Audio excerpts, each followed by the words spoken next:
Hello, everybody. Welcome to episode 2 of our continuing series with Bruce Breckenfeld. Definitely deserves an introduction, but I'm not going to give him one right now. Let's get right down to it. All right. All right. Good to see you, man. Yeah, same here. All right. Cool. Well, we're picking this up a little bit from really good conversation we had before. And what I really liked about it is that we focused on some fundamental stuff, and then we got into some, use case scenarios and things like that. We went through Ohm's law and a few interesting stuff like that. I was curious about, what was your first turntable that you had, your first vinyl, and did you kind of understand what was going on with the mechanics of that when you got into it? Well, my first exposure to that was my parents' system that they had. They had an old Grundig Majestic that was made in the 50s. Grundig? Yeah, Grundig from Germany. It was a really good unit. It had an oval woofer in it and everything. And it was a mono unit, but it had a turntable and an FM AM shortwave receiver. It would dial in shortwave, so you could listen to other countries. It's pretty cool. Anyway, that actually had a microphone that came with it, and the turntable itself would cut records. They gave you acetate blanks. No kidding. And you could make your own recordings on it. Wow. We had it was one of those mics on a stick with the ball on it. I think they use them for harp nowadays. It was one of those mics plugged into this unit, and you could make your own records. My dad. Wow, I want one of those now. Yeah, it's cool. Oh, what a great piece of gear. So that was my first turntable I was exposed to, and my parents played a lot of music, show tunes they were into a lot. My mom listened to a little bit of classical, but there was always music playing. So I was used to turntables and music from a very early age. Talk a little bit about the actual sound carved into the vinyl and what's going on with the turntable. And I want that to lead toward we talked a little bit about microphones, but sort of like to the speaker and the voltage and the preamp and the sort of signal flow. I kind of wanted to start out with that as an example of some of the electronic stuff relating to music, but then let's talk about signal flow a little bit. Basically, a turntable, how it works, the original ones were mechanical and they didn't have electronics. The old wind-up Victrola. Right, yeah. And they had what they called the morning glory horn. It looked like a morning glory flower, but it was just a big horn. At the base of that horn was a little diaphragm, and then there was a lever attached to that diaphragm that was attached to the needle. So as the needle tracked the wiggling groove of audio on the record, it would vibrate this little diaphragm, and then the horn would amplify that. So that was the original ones, were completely mechanical. Not the best fidelity yet. And then when we got into the addition of amplification, then things changed quite a bit, and we went to speakers instead of the horn. And at that point, the system that I was describing was made in the 50s, so it was tube electronics, all vacuum tubes. It was a mono unit. Stereo had not quite made inroads yet. Just a side note, I'm so old that I remember when you could go to the store and buy your vinyl record in either mono or stereo. The mono version was $1.99. The stereo version was $2.99. Oh, what's the bonus? Yeah. And so... it's like the early 60s. This was the early 60s, yeah. And so there was actually the scheme of how they made LPs mono and stereo compatible with mono and stereo systems is just brilliant. The way they cut. And it's the XY axis. Exactly. The groove is cut for a mono record. The groove is cut completely in the lateral plane, side to side. It's like two-dimensional. The needle will wiggle side to side as you're cutting the groove in the surface of the platter. So for stereo, what they did was they made it so that you track in the so-called X domain, in this direction, for left channel, and the Y domain, which is at 90 degrees to it, for the other channel. And so that means that the polarity would be left plus, left minus in this 45-degree angle. The other channel, right plus, is over to this side, right minus is here. So that means that left plus and right plus are here. So when the needle tracks something, they would be right in the middle. In other words, something in a stereo recording that is panned to the center will cause the needle to wiggle exactly as if it was a mono recording. It's so fascinating that one needle, like sort of a single point of, contact with the grooves all the music's embedded in the grooves. This is the modulation, the carrier wave like stuff that 2 channels off one needle. Yeah, it's pretty amazing, you know. And then once you get past the needle inducing a voltage into, obviously it's moving a transducer or something like Either that. a magnet or a coil. Yeah, and it actually requires both. You either move the magnet or you move the coil. And again, this is sort of like, you know, microphone, similar thing, like we touched on a little bit too, but that's a very low voltage. And so at that point, you've managed to get all the complex carvings into the wax to a single needle that vibrates, a representative, you know, analog of the material that's on the wax, and turning that into a current that carries all that information, the harmonics and the fundamental complex wave theorem at a low voltage. And at that point is probably, when it goes to the preamp, is probably one of the most important things in terms of quality. Like where you can lose, when bringing that low voltage up to a useful level where it's line level or whatever your, you know, receiver or preamp's designed to receive, is a long way. It's from a like minus 40, 50 to like up to 0 is a lot of gain. Talk about the idea of a preamp and adding that much gain and where it's headed in the signal flow. Well, the challenge with a preamp like that, since you're adding so much gain to a signal, every amplification circuit inherently has some kind of noise. And so the real art of designing a good phono preamp would be in getting the noise down. And then the second element would be getting the response curve correct, because you don't cut a flat signal on an LP. There's what they call pre-emphasis. And what that means is they boost the level of the high frequencies and they shave off the level of the low frequencies. And there's 2 reasons that they need to do that. The low frequencies, any electrical signal that is music. And this is on the input to the preamp. Correct. This is actually what I'm talking about is a pre-emphasis that they apply when they cut the record. So this is on the input to the lathe that's actually going to do the master cutting of the LP. So it doesn't make the needle freak out. It's for the purpose of making the needle perform properly. Right. So in any musical passage, electrically, the strongest signals are going to be low frequencies. It kind of makes sense because that's the stuff you feel the most when you play it back out of a system. The kick drum hits you in the chest, you feel the bass vibrating your body. So it takes a lot of energy to do that. Well, electrically, in our mixing system, electrically, the low end is going to be stronger. It's going to have more amplitude. So what happens is that would eat up too much space on the disc. More amplitude of cutting an LP requires more movement of the needle.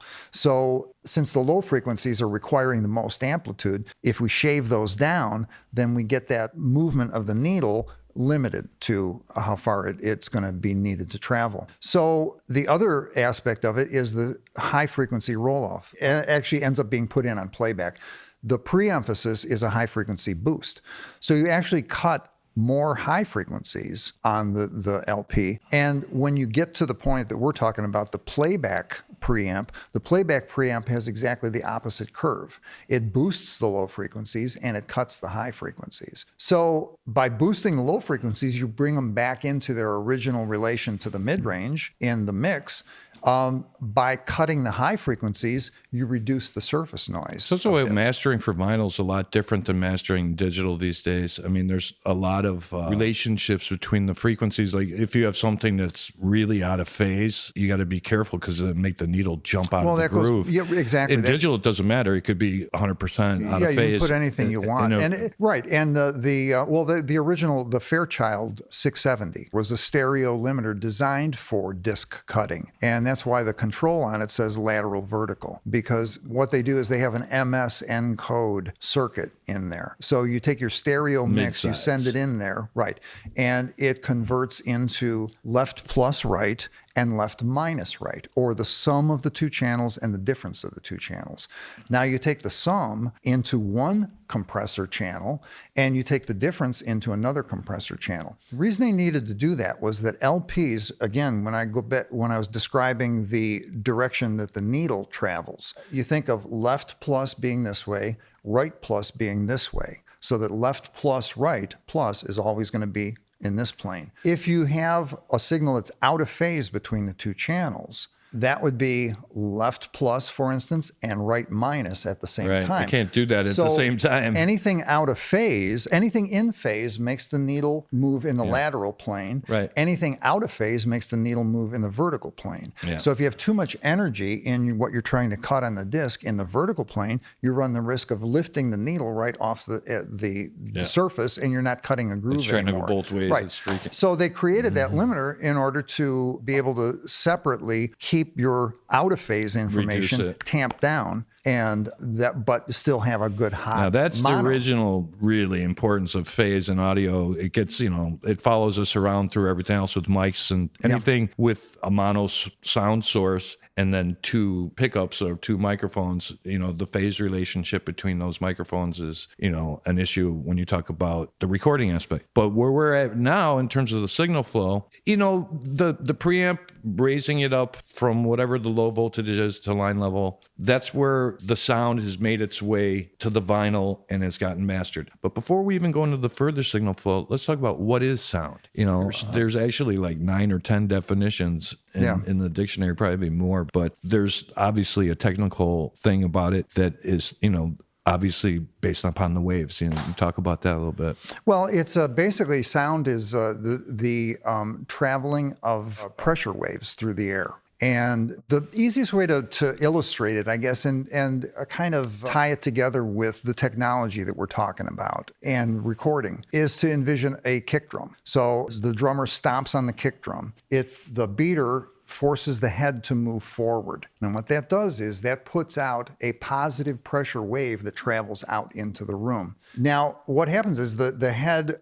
travels forward until it runs out of the energy that was imparted into it to make it move forward. And at that point, it's stretched forward. And so what it does is it rebounds backwards. And this is an important concept for people. I think some people misinterpret what's going on here. When the head moves backwards, it doesn't suck the air back towards it. What it does is it puts out a negative pressure wave that follows the positive pressure wave out into the room. It travels away from the drum. It's a negative pressure, and the drum head is moving away from you, but it is putting out a negative pressure wave that travels towards you. So as it vibrates back and forth, it's creating a positive wave and then a negative wave. Of air molecules. It's pressure in the air. Molecules, but like in electricity, it's the electrons that are getting compressed and pushed down for the flow. And it's the but in the air, it's air molecules that have the compression thing where it's like each one's being bumped into the next one and it makes a compression wave from the source to whatever, the destination is, whether it's a microphone or your ears. Yeah, and another good way to envision what I just described about that sound emanating from the drum would be thinking about a pond with a completely level surface, no wind. It's like a mirror. And you toss a pebble in. And what happens is when the pebble hits, it sends out waves in a circle that travel away from where it entered the water. But if you looked at it from the side, you would see that these waves coming out are a little above the normal surface of the water, and then followed by one that's a little bit lower than the normal surface of the water. So that's how the waves travel out. So sound waves travel through the air in a similar way. Yeah, you can, that's like a traditional picture of how to teach about sound waves. A modern version of that might be like some old Chevy with a 1,000-watt sound system that we see on the street all the day, blowing up their trunk, and what the compression waves coming off the car would look like, going for miles around and entertaining the neighborhood. Mm-hmm. Okay, so you got the air molecules coming around, creating their pressure. There's also, when you talk about frequencies, in terms of the waves themselves, it's in the pebble and the pond thing, how many, is it a complex waveform? Is there modulation and harmonics on those, or are those pure waves? There most likely there's harmonics. Harmonics exist on anything that vibrates to some extent or another. The least amount of harmonics would be, for instance, a tuning fork. And a tuning fork puts out a pure tone. It's pretty close to a sine wave. So it has almost no harmonics. On the other hand, a guitar string. And that's why it's not very pleasing either. I mean, it has its own sound. There's something pleasing about a pure tone. It has its own sound, but it gets boring after a while. Well, it does get boring. You have to have a bunch of them. See, I like the definition of sound that was done by the really highly regarded intellectuals, the Beach Boys. The good vibrations. Good vibrations. Because anything that vibrates creates a sound wave, and that particular waves that it makes is a complex wave that carries a lot of information about the unique character of that source. Mm-hmm. So the idea of everything vibrating, I mean, there's vibrations you can hear, there's vibrations you can feel, there's vibrations that we can't hear that are microwaves, scrambling everybody's brain cells with their cell phone every day. Right. So these vibrations get transduced onto the wax, to a needle, to a preamp, and then we're looking at a preamp, and now where do we go from there? Then after the preamp, you get it up to the line level, and then it goes to an amplifier. And the amplifier then brings the signal even further up in level until you can drive a speaker with it. Does it go directly to the amp, or does it go through some resistors, or capacitors, circuitry? On a typical stereo, you're going to have any controls. You're going to have bass and treble controls. You're going to have a volume control. This is all before it gets to the amp. Yeah. So between the preamp and the amp is all the controls. Yes, exactly. Yeah. And which is important to know for signal flow, which is why I'm digging into this, because in recording studios, you're always going to need to know the microphone plugs into the wall gets wired to the patch bay gets wired to the preamp goes into the next part of the circuit board, and all of that circuitry that's between the preamp and the amplifier defines the characteristics of the sound, and whether it's what kind of quality is, what kind of timbre and tone. That's the part that's kind of interesting to me. That's why I'm saying before we get to the amp, like there's I guess this is a good place to talk about the difference between tube circuits and solid state too, because I mean those sound really different, but it's two different sorts of circuits. Well, they can sound different, and I would say they don't inherently sound different. I think in both cases, if you are running them very gently, and they'll probably sound real similar. They both have similar specifications. It's when you start driving them harder that you start to hear the differences. Yeah. And the main difference is in the way that they distort when you drive them into an overdrive condition. And it's a night and day difference. It was... All right, my personal opinion is that back in the early 60s was when people started really pushing the envelope with levels in recording. And I think part of it was... Things got louder. Well, the rock and roll was electrical coming. guitars. Right, You rock could and roll also was coming plug up, in. Thank you, Les Paul. The engineers were getting younger, and a lot of the older engineers would be, because they've been trained not to overdrive the equipment, they would be reluctant to overdrive the equipment. No-no. So I think it was when the rock bands started getting signed in the early 60s and started sharing their drugs with the young engineers who were assigned to their project because the older guy didn't want to stay up late and do this rock band. Right. Then that's when people started pushing things to the limit. And I think it got adopted, but I think there's still more to it than that. I think from what I understand in my physics training is that tubes distort with the even harmonics, and solid state stuff distorts on the odd harmonics. Yes. And your brain reacts differently to the fact that the even harmonics distort and for some reason are a little bit more sympathetic to your brain waves than the odd harmonics, which are not, which make it a little more grating, a little less pleasing. So it wasn't only when things just got loud. A tube amplifier can be desirable for a stereo system because it even sounds warmer in general. Well, a tube amp in a stereo system, that's another issue entirely. And from my ear, actually tubes are better for high end than low end. A tube amp. Well, something warm just means it's less high end. No, not it's necessarily. Less bright. No, it's a difference in the quality of the top end, and I've well, sure, that makes a difference, this. But well, comparing on an NS10, which is an ugly sounding speaker to my ears, he said it. Yeah, I said it. I hate them. Yeah. Why do you feel that you need to trick yourself into making a good sounding mix? Plus, I've listened to those enough for 20 years that I can just imagine what it sounds like coming through them now. I don't need to listen to them anymore. Why not just get a really good sounding pair of speakers and make a really good sounding mix? Yeah, and have a reference like, Oratone or Boombox, check it in multiple to know sources. what it's going to sound like when it gets on a system that's not good. Right. But I think the even harmonics from what I remember studying, something you said earlier. You were talking about good vibrations, right? Yeah. So what's good vibrations? Well, in music, it would be when things are in tune.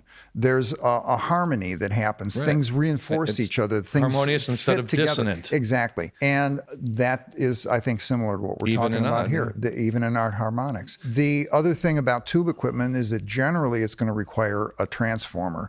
And a transformer is something that I think takes things to a different level with audio, because a transformer, which would be on the output. Right. It's necessary on the output. Right. Tubes operate on a very high voltage, low current condition. And in order to get that to the real world where other equipment can handle it, it has to come down to a low voltage, higher current output. And so the transformer is what does that. It takes like the ones on the power poles. It's a step down in both voltage and also impedance, and which then would require the current to go up to maintain the same power going through. So. And this can, the quality of the transformer can affect the sound too. Well, what really affects the sound is the fact that a transformer, it requires an iron core in order to transmit the audio from the input winding of the transformer to the output winding. They're both wound around a common iron core. And as you pass current through the primary of the transformer on the input side, you create a magnetic flux in the core that travels around the core, depending on the direction of the current passing in. Current goes in this way, magnetic current travels around the iron core, and in doing that, it's inducing a voltage in the secondary. Right, but like the iron component itself, like that's the big deal with Neves and old radio broadcast consoles. They say they can't even get that, a lot of the equipment that they had in World War II and in the 30s, 40s, and 50s, because it was made with kind of toxic, materials. The process was toxic, and maybe it was a limited supply of a certain thing. I mean, it's the same iron, today as then, but it's how they made those components. It's hard. I don't really have a good answer on why older transformers tend to sound better to a lot of people. I think it's the process they use to make it. Someone told me that it was hand winding that makes them sound that way. And nowadays it's too expensive to hand wind them, so they don't do it. And that on top of the chemicals that they might have used to make some of those composite materials and things like that. That makes more sense, because I think anybody'd be willing to pay more for a hand wound transformer if that's what makes it sound better. It was like deadly, lead and shit like that or whatever. Mm-hmm. There's poisonous stuff in the process. But anyway, modern transformers do work very well too, and they do saturate in the same way. Conceptually, that's what they do. The iron runs out of its ability to transmit that magnetic flux and that magnetic current, if you will, going around. You got a secret weapon you're working on that has something to do with this. Yeah, we'll get into that a little bit later. Yeah, that's pretty cool. And it's all about transformer saturation. Now, transformers, when they saturate, sound an awful lot like tape when tapes would saturate. And the reason being is that in both cases, you have a medium that becomes more and more difficult to transmit or record audio the harder you push it. You reach a point where the transfer is not linear anymore. With solid state, it's a completely linear transfer function until you reach clipping, and then you just run into a brick wall and everything stops. Mm-hmm. And with transformers and with tape, to some extent tubes, but tubes can also be driven into clipping, and they don't sound very good when you do that either. That's like preamp distortion as opposed to a full-on amp playing into a speaker. It's a difference. Better than digital distortion, total square wave. It's better, but it still can generate unpleasant artifacts. All right, so this is where I want to focus on the signal flow thing, because I use the example of a turntable and a needle inducing the voltage going at its low level and being bumped up by a preamp. Okay, the same thing is true of a microphone. That's we're in a similar spot, and this is the point for recording. So you get a microphone, the air hits it like the turntable thing. It makes the current flow through the mic cable into a preamp. All right, so it's the same signal flow. We're going into the preamp. And my emphasis right now is that the preamp, since it brings so much gain, is one of the biggest things to do with the quality of your signal, because the quality of that amplifier that's raising that low voltage up to the higher voltage is a really important part. Yeah. That's why everybody loves Neves. And this is, the preamp is probably one of the most significant things in the signal chain. So you got to have a great preamp, or at least one that doesn't do a lot of harm, because you can have cheap preamps that just, ruin the quality of the signal that's coming into it, or don't preserve it, or are not efficient. So, the difference between a Class A circuit and, what's the difference like on a Class A Neve circuit than something else? Okay, Class A is it's a simpler circuit, basically. Class A uses one power rail. And so Neve consoles, I'm talking about the 80 series, not the VRs. The 80 series Neves would run on just single-ended, what they call single-ended power, which is just plus 24 volts. So since audio is AC, audio reverses polarity. So you would think, well, how do you pull that off then? Well, what you do is you bias up your circuit to sit halfway in the middle between your power rail and ground. So with a 24 volt available power rail in the Neve Class A circuit, the amplifiers would sit biased up at 12 volts. And when audio comes along, they would either move closer to 24 or closer to 0. They would swing within that 24 volt window, but they're always sitting at 12 volts. And that's what makes the distinction for Class A. Well, not in and of itself. That's a Class A circuit. Comparing Class A to Class AB, which is most other equipment like SSL, Mackie, MCI, you name it, they're all bipolar power supplies. And so what those do that explains a lot. They have two voltage rails, a plus voltage and a corresponding negative voltage. So an SSL and most equipment runs on plus and minus 18 volts. Versus 24. Versus just 24 and 0. So you have plus 18, 0, and minus 18. I mean, the Class A stuff seems to be a little preferable. Well, there's reasons. So Class AB, what they do is the circuit sits at 0 volts. Because now your available rails are plus 18 and minus 18. So your circuitry sits there at 0 volts all the time. When audio comes along, it'll either move up into the plus polarity or it'll move into the negative polarity. So you might say that it retains the original polarity of the signal, if you will. What happens when we go back to Class A? Now, Class A, you're sitting at 12 volts. Well, you can't send that 12 volts to the next guy down the line.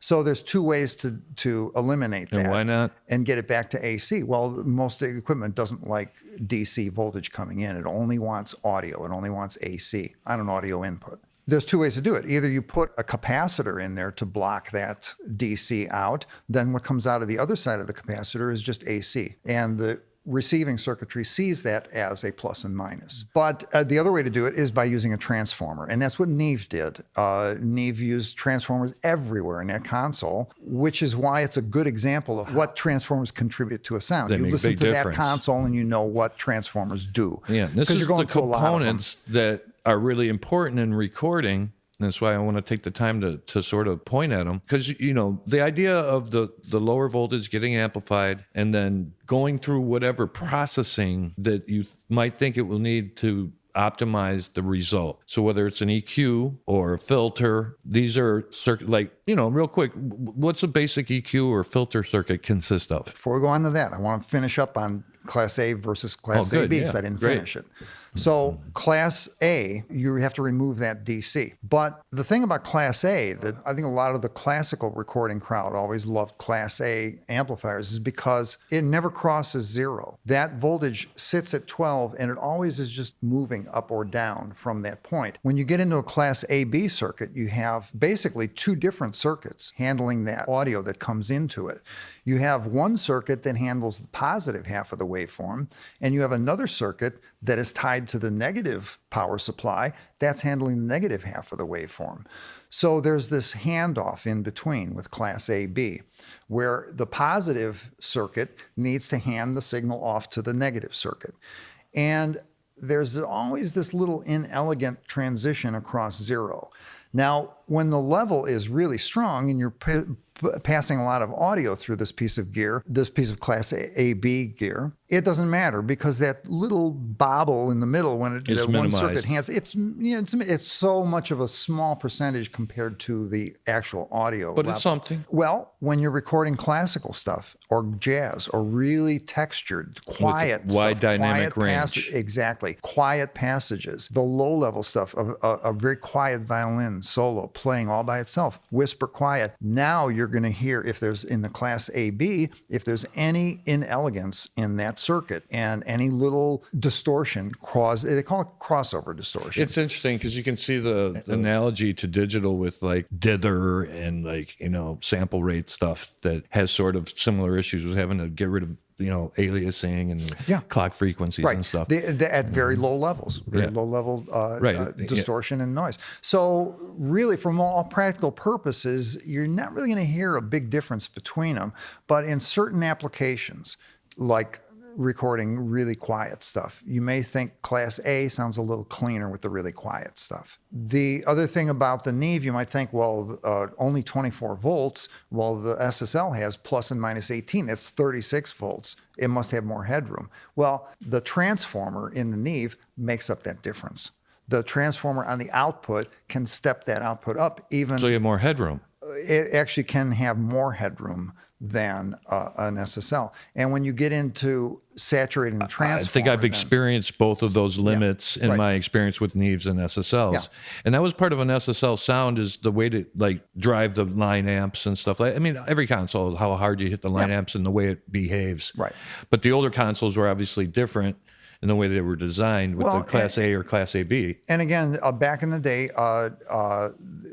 transformers were the best way to accomplish these jobs of interfacing from one piece of gear to the next. But the problem is that nowadays transformers are expensive. A good transformer is close to $100. You can get an IC chip, very high quality IC chip. You go with something like a Burr Brown for $3. That'll do the same job. It won't sound exactly the same because it's not a transformer, but it will perform the same job of providing a good, clean, balanced interconnect between two pieces of gear. So $3 as opposed to $100. You multiply that how many channels you have in a console, and you can see why people got away from putting transformers in consoles. It's important to remember that this is stuff that the audio is actually going through. Yeah. And it's not, sometimes you look at these big components and you think it's just stuff that drives the power or something like that. No, the audio is actually going through all these heavy duty components. Yeah. Cool. Well, let's take a quick break and then we'll come back and we'll talk a little bit about like what makes up a EQ circuit and filter, and we'll talk a little more about signal flow before. Does that sound good? Yeah, cool. Break. All right, well, welcome back. Thanks for doing this again. Let's pick it up where we left off at, was getting into signal flow. We're talking about turntables and sound. Why don't you just, take us back to where you wanted to pick it up? Well, we were talking a little bit about turntables and about how stereo LPs are cut and mastered. And we talked about the two different directions that the needle has to travel to track the two channels, and they're at 90 degrees to each other. Well, one of the things that was always a limitation with vinyl playback systems is the fact that you do have one needle that is reproducing both channels. It has to move in two different planes to create those two channels. But because it's only one needle, there's a limit to how precise that separation can be. And so you're always going to get a little bit of bleed from one channel into the next. That reduces your channel separation, which then reduces the width of your stereo spectrum. So that's always been a limitation of vinyl. And I have to say that, I'm probably going to be accused of blasphemy when I say this, but I much prefer listening to a CD to listening to vinyl records. I think vinyl has such a good name and people respect it so much, not because of the medium itself, I believe, but the way the records were made back then. And nostalgia. Well, part of it is nostalgia, but I think I can look at it kind of clinically and tell you that vinyl has limitations that we always lived with. And when CDs came out, we were shocked how much better they sounded. Now, having said that, there's one thing that a CD can't do that vinyl can do, and that is maintain accurate phase response up in the top octave. Right. And where that shows itself, to my ear anyway, is in direct to two-track recordings, which require a pretty accurate reproduction of the original phase in the recording in order to recreate the spatial effect that you get from that kind of recording. In other words, when you have the one that I heard the most difference on, a specific recording that was printed both to vinyl and to CD. And the original master was a direct to two-track recording of a jazz combo in a small nightclub. And my perception was... Two-track analog. Two-track analog. And I suspect, I don't know this for a fact, but I suspect that the recording was done with a binaural head, a binaural microphone, which is basically the mock-up of a human head with microphone elements in the ear canals. And so what that recording does is it retains all of the phase information from the original stereo spread in that room. And so when I listened to the vinyl recording of the vinyl playback of that particular recording, the original master was done to half-inch tape. And from that, the vinyl copy and the CD copy were generated. So the vinyl copy had the phase accuracy in its upper octave that was able to retain all of the spatial localization information, the ambience, if you will, that was in the original recording. So when I heard that recording on a really good system, just a pair of speakers in front of me, it sounded like I was in the room. I perceived this depth, a third dimension in it. And when it was switched over to the CD version of the exact same recording, it kind of collapsed to 2 dimensions between the speakers. So I lost that depth in the room. So all of a sudden I kind of understood why the classical people really kind of were disappointed with the sound of CDs early on.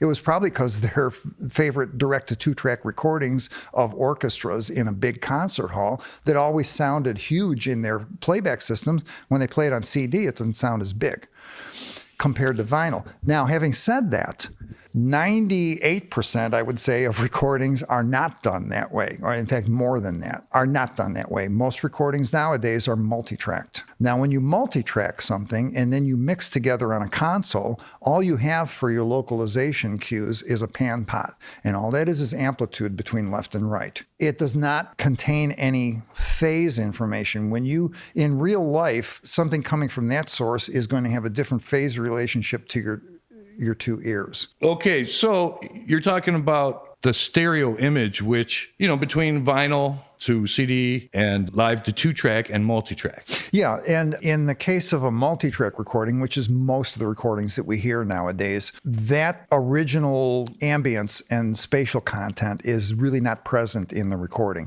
When you record things individually on individual tracks and then you mix them on a console using pan pots to place them in stereo, you're not really capturing any kind of spatial information about that. You're just simply placing these instruments in a stereo spread. So the kind of ambience that you hear and the kind of depth that you hear in a direct to 2-track recording, you're not going to hear in a multi-track and mixed on a console with pan pots recording. So But isn't a live to 2-track panned too, or are you just talking about stereo microphone? I'm just talking about, right, a direct to 2-track with a single stereo microphone. Right. And that is the way to capture that ambience that I'm describing. So it's in conditions, it's on recordings like that. And it's a stereophonic source instead of a monophonic source. You know, like a snare drum being in the center versus an orchestra is all spread out. Yeah, there's a difference there too. So basically,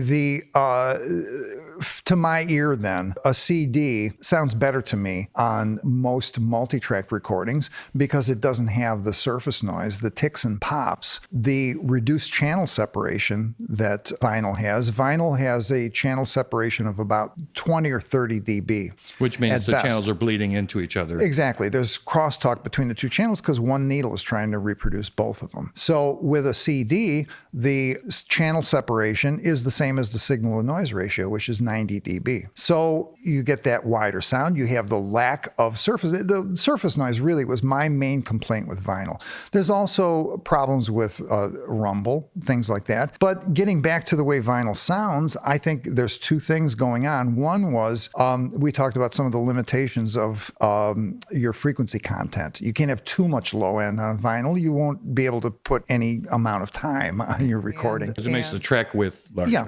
And also vinyl does something to the waveform a little bit. When you get into testing this stuff, you realize that vinyl can't really record and play back a square wave.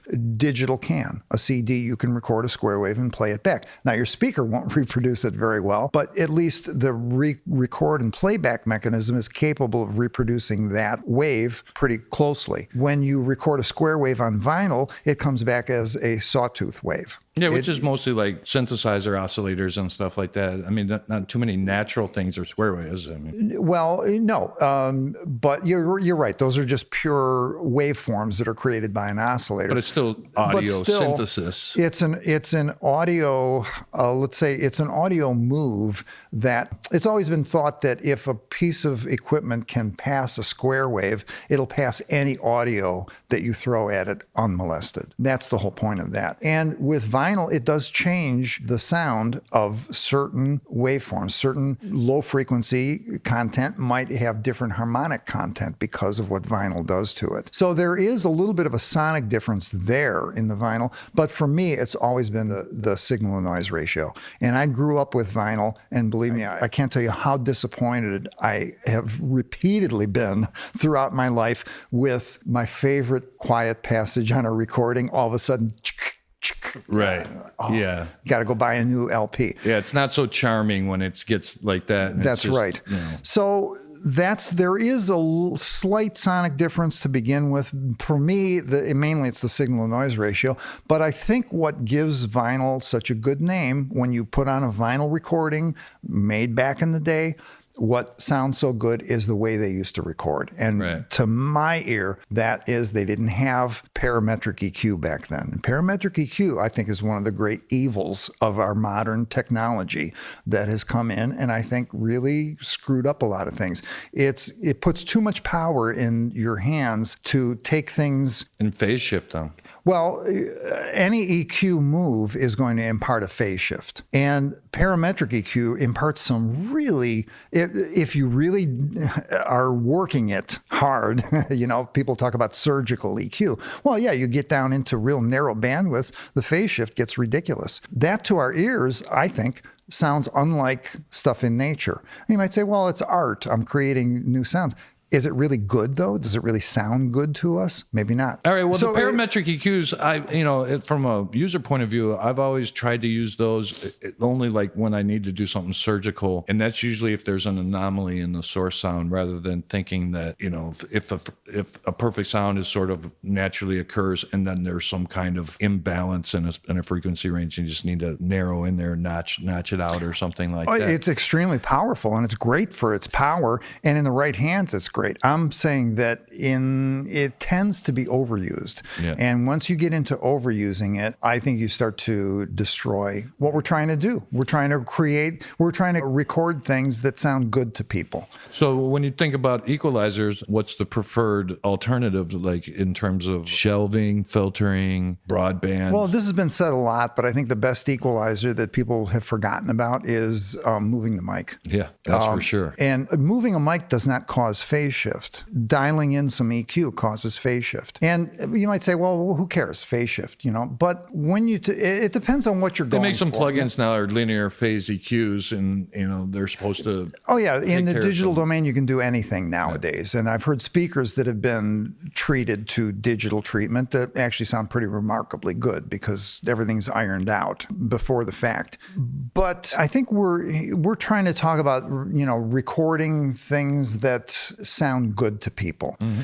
And one thing that sounds good to people is something that we can relate to, something we hear in nature. When you hear a person speaking, we're used to the way that sounds. You hear a piano in person, you are used to the way that sounds. There's certain subtleties about it and things that we find pleasing about those tones that come out of these things. So using EQ, overusing EQ, changes the phase response to a point where it doesn't sound like that instrument anymore. It doesn't sound like what we're used to. It sounds unnatural, and sometimes it can sound phony. And I think that kind of works against us trying to deliver good sounding things. Yeah, that represent it sounding like it does with your own two ears in an acoustic environment. I think that discussion changes once you get into electronic music and synthesized music and stuff like that. I think that, there's a generation of people who haven't listened much to those old live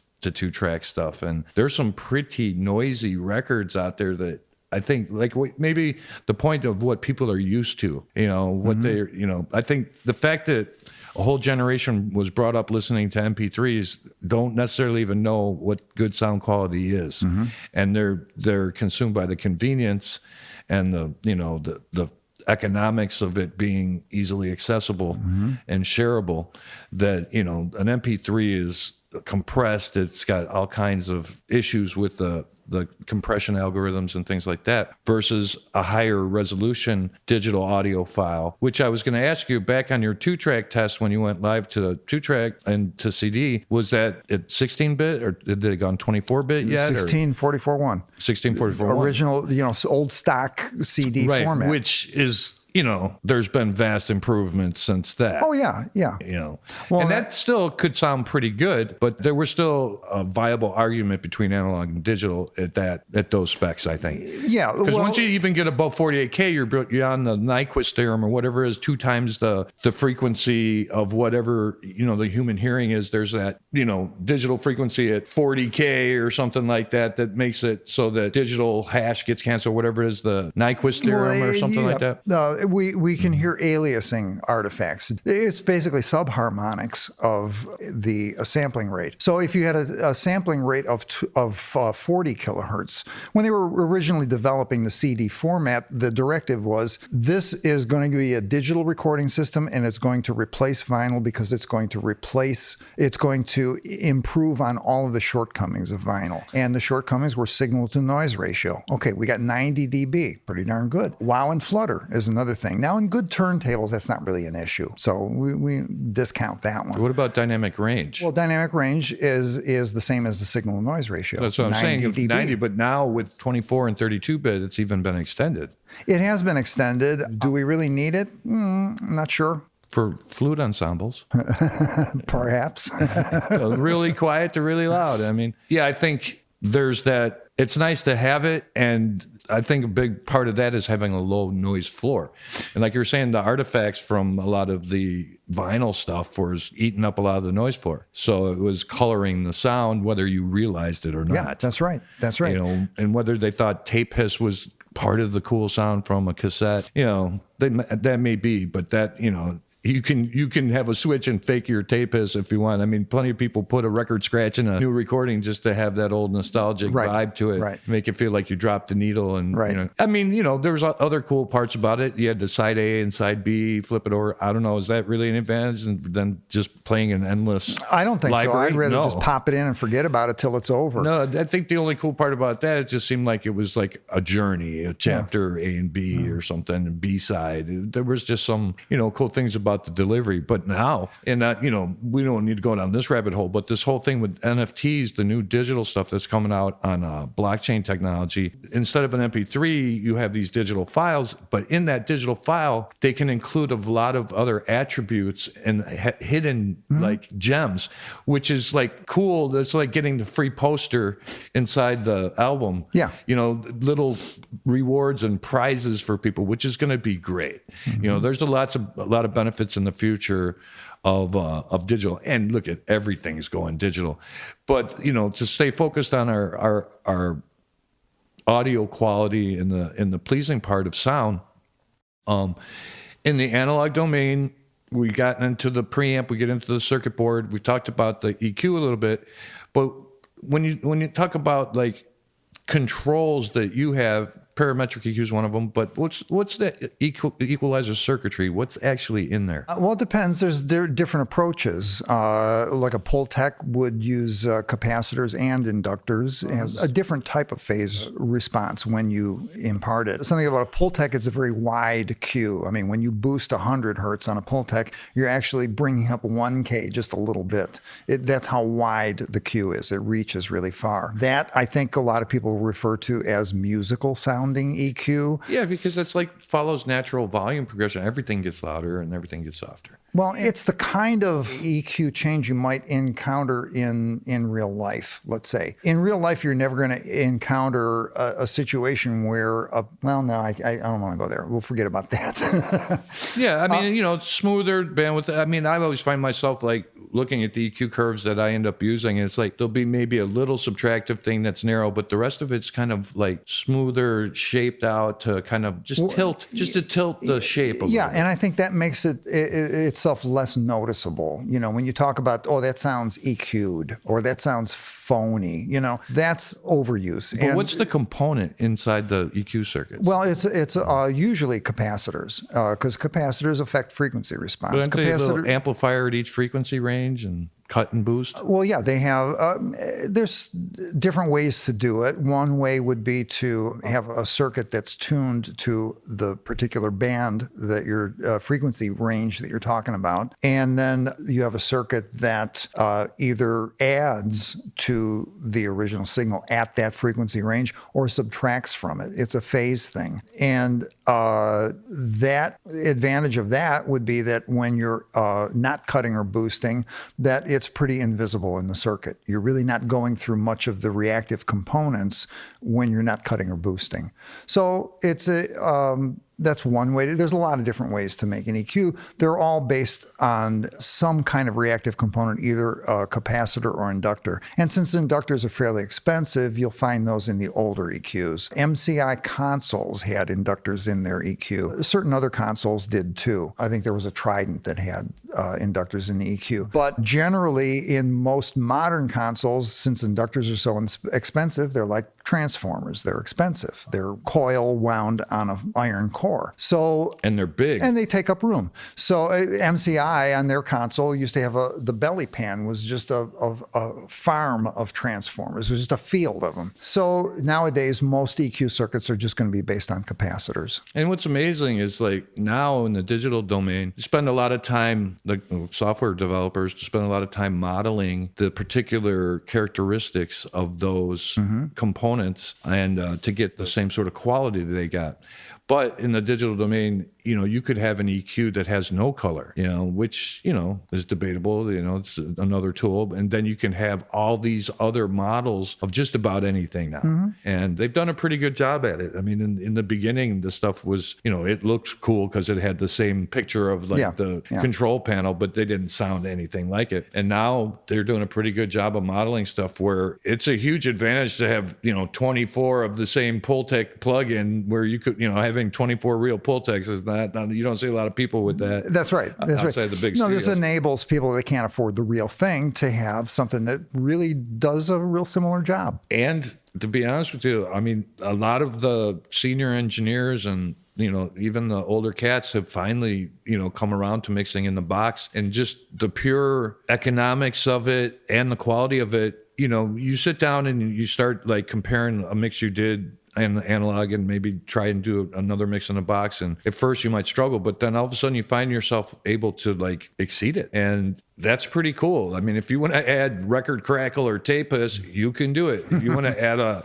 analog curve to because the tape machines used to like bump the low frequency depending on how you bias the tape, and you have all these different flavors and stuff like that. I think, the trickiest part about it is from the new generation, never having experienced a lot of that stuff, they can relate to it on hearing old records, but they don't really necessarily know why, nor maybe have developed the same sort of taste for it, which is why, the modern electronic music, there's a lot of music that's out there today that have no acoustic anything. Right. There might be a model of something that was acoustic at some point, but it's all electronic. How do you feel about the transition from like acoustically based music into electronic music in terms of like its ability to be creative? Wow, amazing question. Well, in terms of... yeah, I said the creative part just because I know it's easy to pick on one or the other for their things that they're not great. But the bottom line is what makes something really good is the art, is the guy who's doing it. Well, it's a tool like anything else. Right. Whatever you have, whatever system you have or virtual instrument you have or whatever is a tool like anything else. I would have to say from the perspective of a player, or an X player, if you will, that analog instruments compared to digital instruments, there's a big difference from the standpoint of a player, I think, for me anyways. There's a certain mechanical feel to some of the older instruments that you're not going to duplicate on a modern instrument. There's a certain variation throughout the instrument. Different parts of the instrument sound different keys sound different. And I know with really extensive digital modeling, you can kind of come close to capturing that. But it just seems there's a more immediate connection to the range of expression that you have on an analog instrument. And everything's just so much easier now. It's like, I think a lot of it's just, cost and people being lazy. I mean, it's like, you could get a real Hammond if you want and carry it around to all your gigs, but nobody really wants to do that anymore. So, I mean, it's kind of hard to, the convenience factor is huge with digital across the board with all technology, absolutely. And I think that adds an advantage because just for the example of like doing recalls, it used to take 2 days to recall a mix or a really heavy mix with all kinds of outboard gear and a patch bay and setting the board back up just to make a couple changes. Then 2 days later, you have to do it again. Right. And now to be able to just have it and leave it inside the box and it's exactly the way you wanted to leave it in the first place. When you pick it back up, everything's exactly the same. And you could take it with you on a laptop somewhere and have a set of headphones and work on it somewhere too. Yeah. So the portability and the speed and the effect, that's all good. How does that affect the sound? Well, I just think it makes the creator have more tools and more advantages in terms of like spending more time trying to be creative and less time trying to fix something or plug something in all the time. Because it took a lot of time to set up all that equipment and calibrate it all. And doing a remix was you were never really picking up where you left off. You were really starting over pretty much. Yeah, I mean, if you're going to change something, there's a reason you're changing it. How many times have you seen a setup? You're going to do a vocal change, right? This is back in the day, and on an analog desk with the patch bay and all that stuff. And you've torn everything down. Now you got to come back and get the vocal up a little bit. How many times? 3 hours of, okay, I think that's about as close as we're going to get. Now, what did you want? Vocal up? Right. Yeah, I mean, you're never going to. Yeah, it would never be duplicated. Yeah, and I mean, you get close, and like I said, there's usually a reason you made the change, and hopefully it would be better. There's occasional times when I remember trying to do a couple of recalls that it was not easy. You could get real close, but you couldn't get exactly the same. Right. So it wasn't precise, and it wasn't fun. That part wasn't fun. Yeah. As charming as it seems like, the old days and all the old equipment. Well, that was a drudgery lot at of that work. point. Yeah, and there was a lot of maintenance in being a studio tech. I mean, you had to constantly be fixing that stuff, and it was constantly breaking down. But with digital, it brings a whole new set of problems. I mean, you have to be pretty proficient with the computer. You have to understand the software. You have to keep up with the latest compatibility with the different versions of software. And then, you can create your own sort of template and things like that make it real easy. And, getting back to signal flow, they've made a digital version of a console where you still have signal flow. Like you're still going through, are you going to put the equalizer first or the compressor first? Right. You can switch them around. So the digital version of all that still, it's like the virtual reality version of a real mixer. It's really pretty cool. And I remember like the first digital EQ I ever used was like a big box that you just patch in 2 AES cables and look at, I can set the compressor, 2 to 1 and just set the threshold and nothing else matters and you don't hear any noise. And that was a big deal. But there was also a lot of issues with the early digital with, clocking and, synchronizing stuff. Can you talk a little bit about, the transition from analog recording to digital and its practical evolution of the challenges it had to overcome? The studios I worked at I was working there when this transition was starting to happen. The first studio I worked at was up in Lake Geneva, a place called Royal Recorders. And we had 2 Studer 24-track machines and 2 Mitsubishi X850 32-track digital tape machines. And that was open reel-to-reel digital back then. And we also had a 2-track mixdown deck that was digital, and we had an analog Studer 2-track mixdown deck. And so there were a fair amount of sessions that were kind of hybrid. They were they would cut drums, for instance, on the analog drums and bass, and then they would do all the vocal overdubs on the digital multitrack, and we'd have to lock them together. Synchronize them. And that was something that... With the links. Yeah. Well, it comes from the equipment that was designed to synchronize audio to video. And film. And so... That's the whole frames per second and stuff. And so you would use SMPTE time code. Usually sacrifice one track on the analog deck, and on the digital deck, it had a dedicated time code track. And you would record that time code on both machines, hook them both to the synchronizer, and the synchronizer would, you put the master into play, the synchronizer would see what the master was doing, read its time code, read the time code off the slave, and then bring the slave in line with the master and keep them locked up throughout the play. And there's 2 points about that. Just sorry to interrupt, but one was wanting to have the combination of analog and digital. Like analog sounded good on drums and guitars, and the digital was great for keyboards and vocals and all the really clean stuff. So you could get the best of both worlds. Exactly. And a lot of great records are made like that. I did a ton of, hard rock records in the late 80s and 90s where, huge drum sounds on the analog tape. And then we transfer it to the digital, work on that for the overdubs. And then when we came back to mix, we'd lock them both up. Right. So there was that, but it was also when 24 tracks became not enough anymore. Yeah. Okay. The Beatles went from mono to stereo to a 4-track to 8-track to 16-track to 24-track, then 32-track digital. And then you have 32-track plus 24-track analog. So you get 56 tracks or whatever. Then you get 2 tape machines. So you get 48 tracks of analog, lock it up to a third 32-track. So, you start creating more and more tracks. And this is before computer recording. So this all had to be done with these huge, expensive tape machines, which were not only expensive, they're, pretty hard to maintain. Sure, they came out the box working for a while, but there was a lot that could go wrong with them. Talk a little bit about the troubles that the machines had before we got to computers. Well, actually, I got to say the machines were always pretty reliable. The main problem was getting a tape from another studio and getting a tape from a different digital machine to play on our digital machine. And that was always a challenge. There was a playback calibration that you would twist out of shape to play back somebody else's tape, and then I would have to put up a reference tape and put it back to normal That's standard. the analog tape machines. No, this was the digital tape machine. A reference tape? Sometimes, we had a... okay. Mitsubishi, exactly. And it was mainly in the way that the signals were written onto the tape. And I remember a lot of clocking errors and jitter problems. Right. Well, you would get those when... Boy, this is going back now. The speed of the tape machine wouldn't resolve to the house sync. Both machines That's had a different run... issue. Yeah. Well, house sync. Boy, that was another... These digital tape machines, it was like the old computers at NASA. You see those pictures like Batman with the big reel-to-reel. Right. That's because, computers were actually stored on tape and before hard drives. So all the instead of a hard drive, you had a reel of tape that still just had the ones and zeros on it. And that pursued for a while, and then they finally came out. And I remember I was working with Roger Nichols, famous Roger Nichols, who did Steely Dan and was one of the first pioneers in early digital.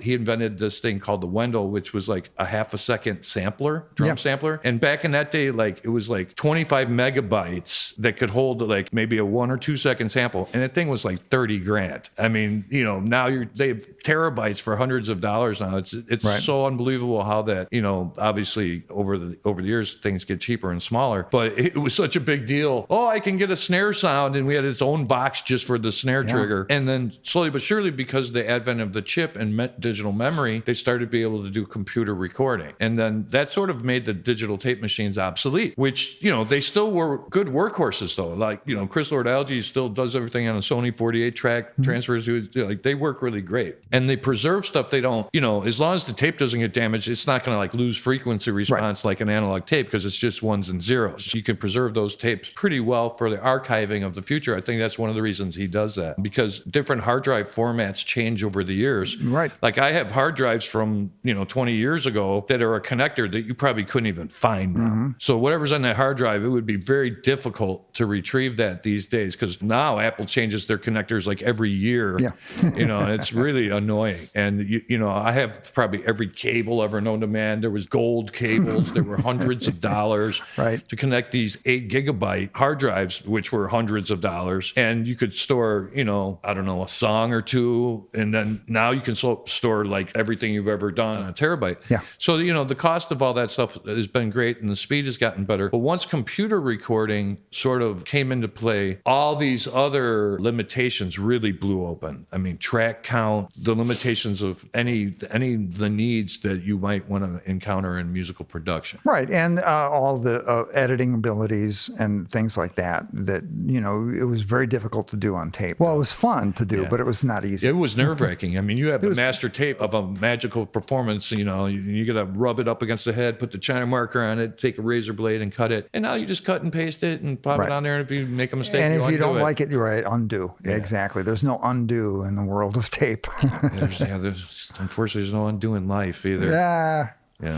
Really getting into the analog versus digital discussion and how it went from tape machines carrying the digital information to computers carrying the digital information. And, there's lots of distinctions between the technologies, but broadening the toolbox was definitely one of the benefits in the speed and use of operation. From a studio engineer's point of view, talk a little bit more about that progression and what you saw in terms of improvement and things to try and avoid. Things to try and avoid. Well, that I don't know. Well, digital distortion, first of all, is not pleasing. Clipping in the digital world is not like analog distortion, which can be pleasant. Digital clipping is a hard brick wall and ugly. Yes, it is ugly. Well, basically what happens with any kind of clipping, when you change the waveform by lopping the top off of it, and that's what happens when you clip a signal, what would normally be a sine wave, which would have a rounded top, you try and run that too hard into a system that has a ceiling on it that it cannot exceed, it'll just simply slice the top off.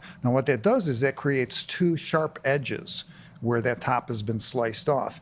Those sharp edges are actually harmonics. Those are upper harmonics, and they tend to be unpleasant sounding to our ears. Those harmonics anyway have a mathematical relationship to the source frequency? It's not like... They do. It's one of the upper harmonics based on the fundamental of the signal that you're trying to feed in. But is it like an even or an odd, or is it maybe a... combination. A dissonant note even? It could be a dissonant. That's what I'm thinking. Why it's another reason it's not pleasant. Well, or an odd harmonic. Anything that adds harmonics that were not in the original signal. And any instrument is going to create a tone that contains harmonics. You can EQ by boosting the top end. You can bring out those upper harmonics, but those are harmonics that are based on how the original instrument is vibrating. It's creating those harmonics. The harmonics that are created by clipping are not related to that instrument. That's what I was asking. Right. It's an electronic phenomenon that happens. Sort of a random... It's not so much random because it is tied to the frequency that you're feeding in. But again, a musical signal is many frequencies. And so it can be the desired harmonic spectrum that you're trying to record from, let's say, a guitar. There's a lot of frequencies happening. Every note that's being played has its fundamental frequency, and then every one of those fundamental frequencies of those notes has all the harmonics above it. So there's a lot of complexity in that, and a lot of... and that's music related. I mean, the moral of the story is avoid digital clipping because it's not musical. It's not musically and related. It's just plain ugly. Right. And when you're talking about level in the digital domain, in the analog world we had VU meters that went up to 0 was like the sweet spot. And when you get into the red, you're starting to get into maybe some distortion, driving the tape, an indication of it's calibrated to the level of the tape. And that was a whole different reason for having a gain structure based on 0 VU. When you switch to digital full scale, you get a different range of metering, and that's where your dynamic range is. And, the level with digital is totally sort of a different situation than analog metering and analog level. Well, there is a direct correlation, though, because the reason that we ended up with pretty much the standard, I think, is -18 in the digital domain. Certainly on the early DAT recorders, that's how they were set up. It was supposed to be your reference level was -18. A lot of people... Which is equivalent to 0 VU. Well, if you make it equivalent to 0 VU, what happens is 0 VU in an analog piece of equipment is about 22 dB below the clip point of that equipment. So that's analog. It's right? so that you got some headroom. Basically, what they're doing is when they set up the original digital systems, they were kind of set up so that digital clipping was a little bit below analog clipping. Therefore, you were guaranteed that when your digital recording system went to 0 dB full scale, you were still a little bit shy of clipping the analog electronics that you were going to be feeding with that signal. Yeah, the playback amps. Right. So there is that correlation. You might think of 0 dB full scale in digital as being very close to the clip point of analog gear. I remember one of the revelations is when you're mixing in a console off a tape machine, every track comes back into a channel. And when it comes off the tape machine into the board, it goes through the line amp. And there was a certain relationship of, unity gain, where there's a sweet spot where there's the minimum amount of noise, distortion. It's like, the sweet spot means that it's not coloring the sound anymore and it's not distorting. But coming off a digital tape machine, you could record much hotter, and they weren't always, set up to go back into the console line amps, and they would hit them too hard. Now there's a point where the, driving the line amps hard sounded good, but then there was a point where it was pulverizing them because the levels weren't really, they're not optimized to work together. And either you had to adjust your output levels of the tape machine, or we used to trick it by coming back into after the line amp and going to the insert return so that you wouldn't like overdrive the console. That is probably something people still deal with when they're using still some analog gear and digital, because they have to go back and forth a little bit. I still like to believe that there's a sweet spot with digital just because it's the place where everything's going to be happiest and how it was designed to work. And the whole real trick isn't because until you can, there comes a point where you might be in the red and maybe it's clipping, but you can't really hear it, and it's so going by so fast that that might be unnoticeable. But then there's a point where it's super noticeable, and it's just way too hot. Gain structure is a key point in working in any system, analog too, because even the analog gear with the things we talked about before with slew rates, depending on how hard everything was working, sort of like affected the performance of the components. Where in digital, you can do all this combination and level and stuff like that supposedly with no degradation, but I still think that there's summing errors and clocking stuff that can happen in a digital system. Well, summing errors, I think there's a thing where any manipulation of a digital signal, and this really applies to faders in a digital recording system, certainly to any plugin that is going to be dynamics changing. You're changing levels. Any EQ plugin is going to be changing the level of at least a certain range of frequencies. And anytime you do a change like that, you're recalculating the waveform. Now, with higher resolution formats, it's less of a problem, but still, if you think about this, I think our ears and brain are a lot more sensitive than our equipment is. And I think there's things that we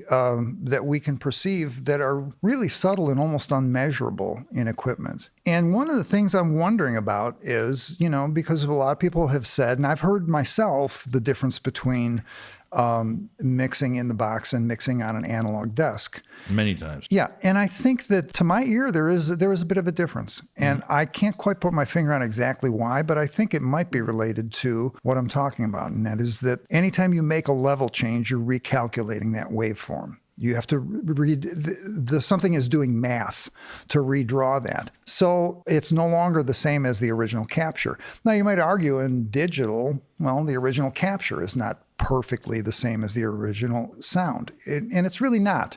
We get really close because we have such resolution now in our modern formats, but it's still not exactly. You could go down to a certain level and find that there's some errors. There was between two samples, there might be something happening that is not captured. Now, can we hear that? I don't know. Well, with higher resolution audio from like 44.1 to 48K to 88 to 96K to, what's the multiple of that? 192. 192. Yeah. That extends the bandwidth Yes. of the frequency range far beyond the capability of human hearing. Right. But the point is, in the analog world, in nature, as small and as minimum as they are, there are harmonics way, way up there that are being modulated by any frequencies. It could be modulated by microwave frequencies. It could be modulated by the earth rumbling. There's things that are happening, at a subsonic and hypersonic level that do have an effect on what you hear as a human. So whether or not you realize that stuff's here, like, if you ever gone into an anechoic chamber, it's dead quiet. Yeah. And if you've ever done it, I freaked out for a minute. And Yeah. I'm like, it's so quiet, there's no sound. Yeah. It really takes some getting used to. And then I wanted to curl up and take a nap. It was like the most beautiful thing. It was so quiet. Yeah. But the interaction of all those sub and ultrasonic frequencies, I think for sure have something to do with the flavor. Now, in digital, once you extend the sample rate that high, you're including more of those upper harmonics in the air and in the ground above that. So right there, that's more like analog. The closer it gets, the more samples per second, the more it's more like a real picture of better resolution picture. but not necessarily more pleasing. I mean, that's why the difference between film and HD video, like some of that old film with the like warm, colorful lenses and the saturated flavors, looks so much more attractive than a perfectly clear picture. Like, like a supermodel, you put her in a normal camera without makeup, it should be like, whoa, surprising. And then, you get her in the soft lens with the right lighting, and it's like, oh my God, this is the most beautiful goddess ever. And there's something pleasing about the imperfection. And, the ability to have something that super high definition is great for as long as you need it. And if you want it, it's there. But that doesn't make it better, I don't think, at a certain point. It doesn't inherently make it better. It makes it possible that it can be better. Right. And I think at some point it might even be doing like some negative effects, because I've done a lot of shootouts with 96K and 48K, and there's a bit of a trade-off with DSP power. Like, it takes more computer power to store the files and stuff. That's one downside. You can paint yourself in a corner. But I always thought the higher the resolution, the more sensitivity and the accuracy of the thing. It's like the clearer you make things, sometimes the imperfections get more revealed. And that was one of the attributes of analog with the tape compression, is that it could improve on reality just because it smoothed out some of the not so pleasant anomalies in the source sound.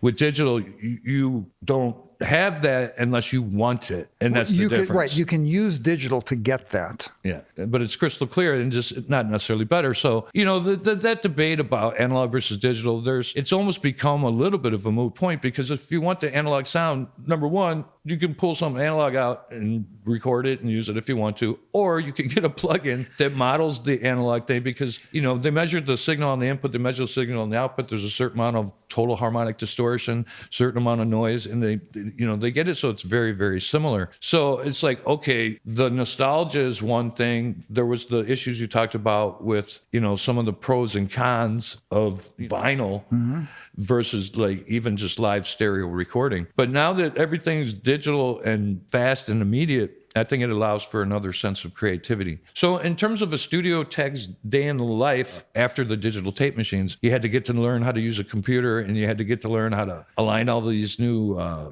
issues that, were the digital equivalent of the analog things. What was it like when computers first started, coming in and breaking down? Well, to be honest, I avoided them. I was the analog guy. Yeah, I remember we had a digital guy. Yeah, I was part of that whole wave. That's right. Would bring that in. But nonetheless, I relied on you to help with the synchronization stuff, all the things, the new things that you had to make sure that you understood. Nowadays, that stuff's really pretty built in so that the average recording enthusiast or engineer doesn't have to worry too much about it. Right. But the stuff about signal flow and gain structure are some of the fundamental things, that I think can keep you out of trouble and are good habits to build. Well, yeah, definitely. I mean, we certainly, our job starts in the analog domain and ends in the analog domain. It's everything we do digital is just in the middle. So you're never going to get away from the analog. It's a necessary part on the front, at least on the front end and on the back end. So yeah, there's things about the analog domain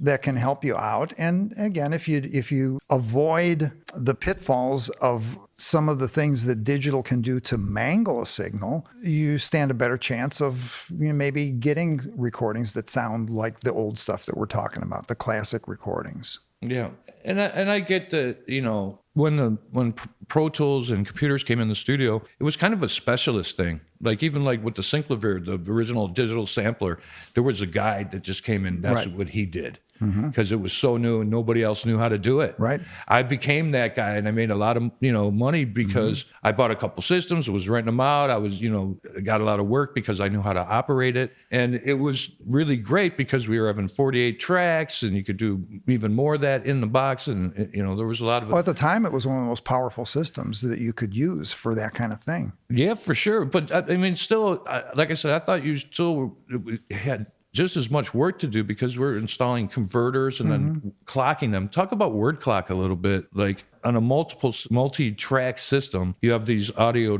A to D converters and D to A converters, which require being, digitally clocked. Just go over the basics on that hookup. Yeah, well, clocking is just basically getting everybody on the same page so that they can talk to each other and transfer data. And a lot of different ways to do it. And probably the best way is to have a master clock and have it distributed out to everybody. There's a scheme that Pro Tools uses with loop sync, which tends to work. And that's where one unit feeds the second and everything goes in a daisy chain all the way around, then it comes back to the top. And I guess the first unit must look at what everybody has seen and how it comes back to it, and then makes adjustments there, based on that, so that everybody stays at the same rate. Right. And that's all basically the what it's about. Word bits. Yeah, right. So that all your tracks are in line with each other, and any transfers you do between tracks and things internally in the digital domain, everything is all linked together and everything's all in time. And that's basically it. Yeah. So when, the modern setup, you can take an interface and people just hook it up now with like Thunderbolt or Firewire, and it's, hooked up to a computer, and it's a single piece of hardware hooked up digitally, and the clock is built internally in that one device. This becomes important when you're using multiple digital devices, more than one. And if you got this digital device and this digital device and this digital device, and you want it to all be digital, they all have to be clocked to the same source, or else you get clocking errors, which results in noise and clicks and pops and stuff like that. So I think that's something that, for people who never have more than one piece of digital equipment, don't have to worry too much about it. And they try and build that into the setup. But there was a big debate about certain clocks being better than others. Why would that be? Why would like an Apogee be better than a Digidesign?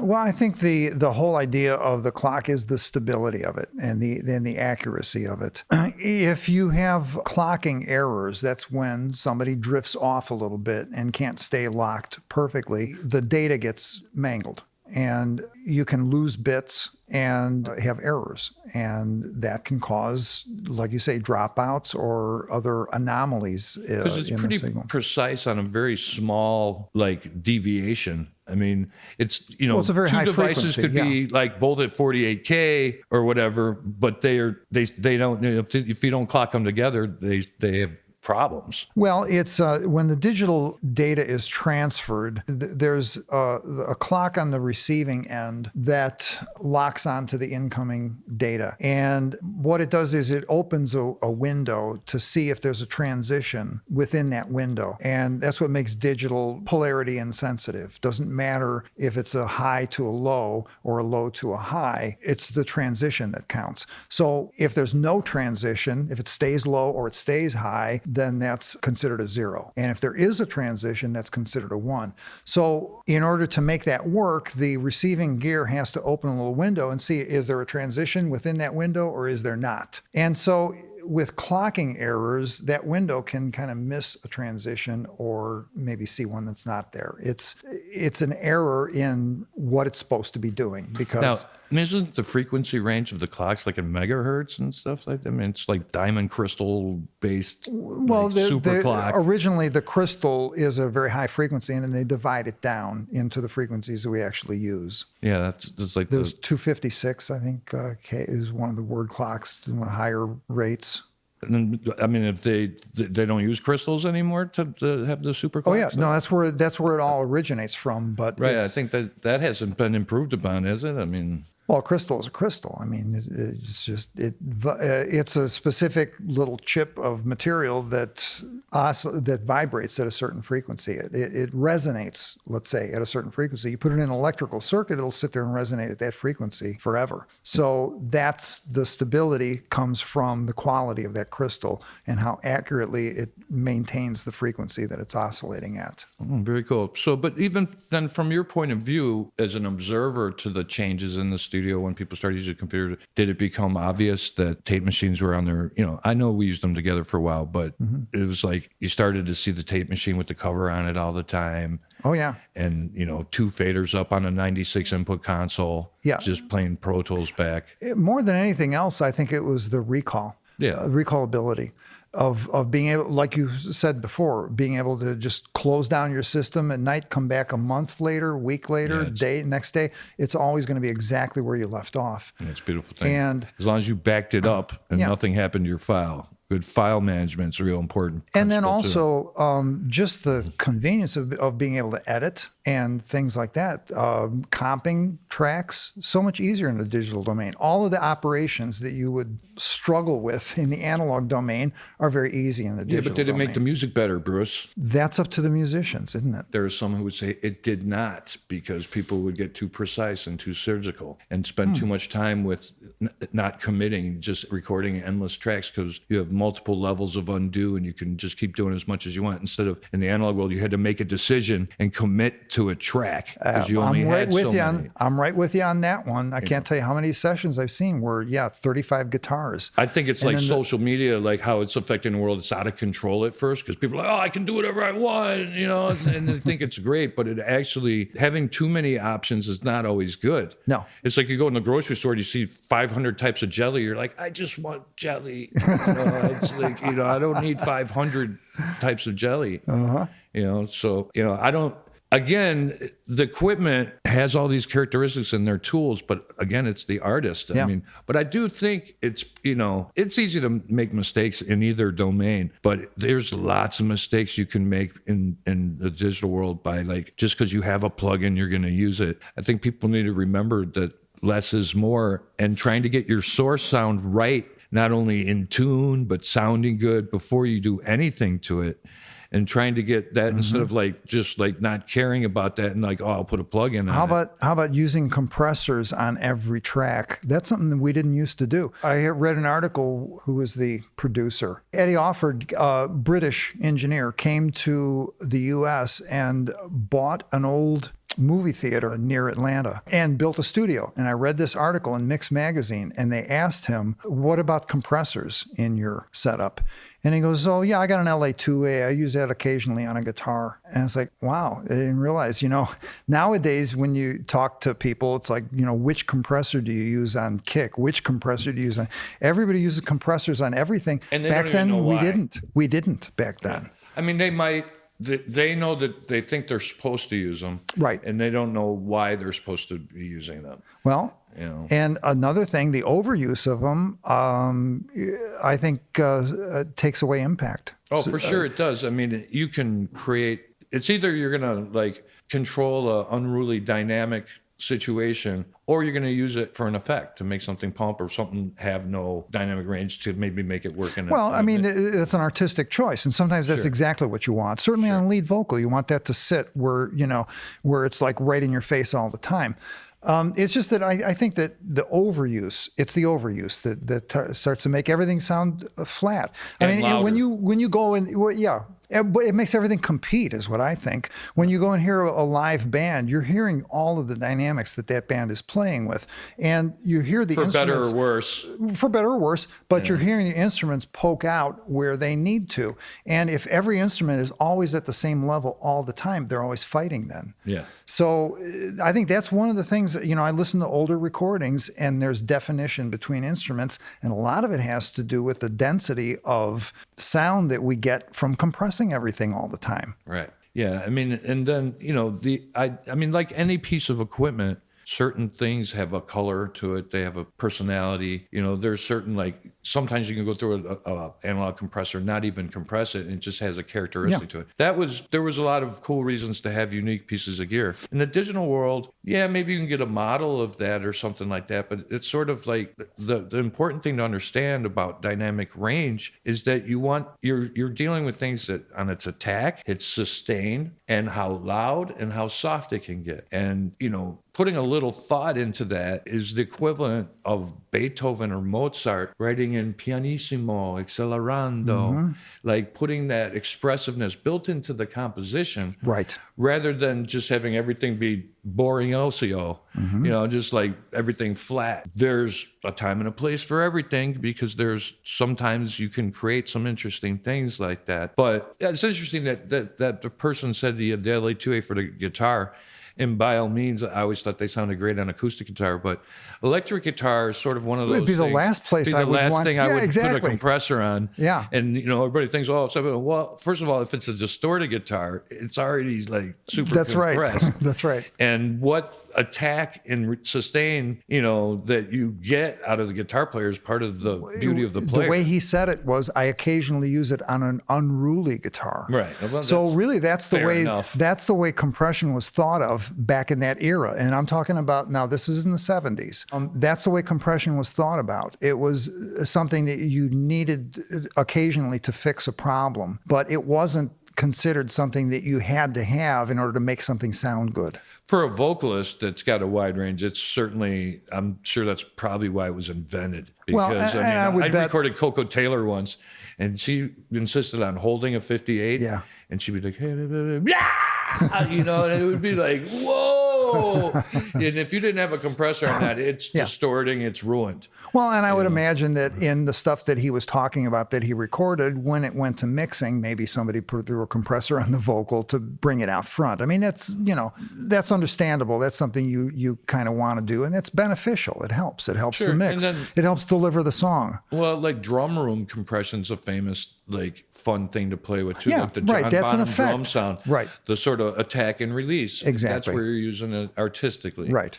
You know, but as far as a problem-solving tool and the proper reason using it, you know, it's pretty easy to explain how a compressor works. You know, it's like you got input versus output, and you want to make it, you know, make the lowers higher and the highers lower, and sort of flatten out the sound. Well, do you want everything like this? Right. I mean, no, you want it doing this. Yeah. You know, and then that interplay. So, okay, that's EQ. We got into the compressor, and then you know, once it's out of the compressor, obviously you can put those things in a different order. You're starting to head towards the output stage, which was the transformer. And we talked a bit about, you know, hitting a transformer and output, which, you know, sets up the level of the signal, you know, for the output devices that it's going to have to go to next. So real quick, we'll get into the whole, like, after the transformer thing, but any closing thoughts on the transformers you want to just say once that we're at that point in the signal path? Well, again, a transformer, the way that it saturates when you drive it hard is real similar to the way tape saturates when you drive it hard. So, again, as a tool, that can be used. And, you know, when I talk about compression on instruments, I mean, saturation is compression. Inherently, it causes compression. Distortion's the ultimate compressor. Yeah, right. So it's not to say that it's a bad thing. You know, it can be real helpful. It can be artistically beneficial to what you're trying to do. That's sonically, though, but there's a technical thing with transformers in terms of, like, setting up the output impedance and connecting, you know. Well, transformers are actually a very good way to interface two pieces of gear, because in the world of balanced audio, it's inherently perfectly balanced. And the idea of balanced audio, of course, is to reject noise at the receiving end. You send a balanced signal. Any noise that it picks up gets canceled out by the receiving equipment, because it inverts the one polarity of the signal and adds it to the other.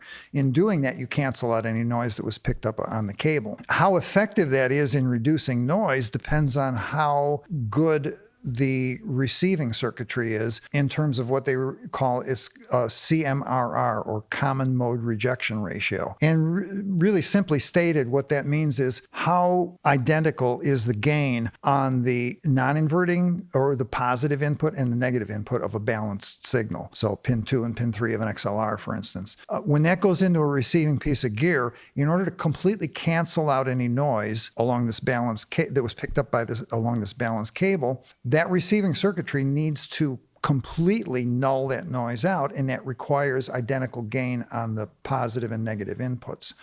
So to do that electronically, you can do it, but a transformer is inherently perfectly balanced. So it's really a very good way to make a quiet connection between two pieces of gear. So a piece of gear has an output transformer, and another piece of gear has an input transformer? Yeah, so that, right, exactly.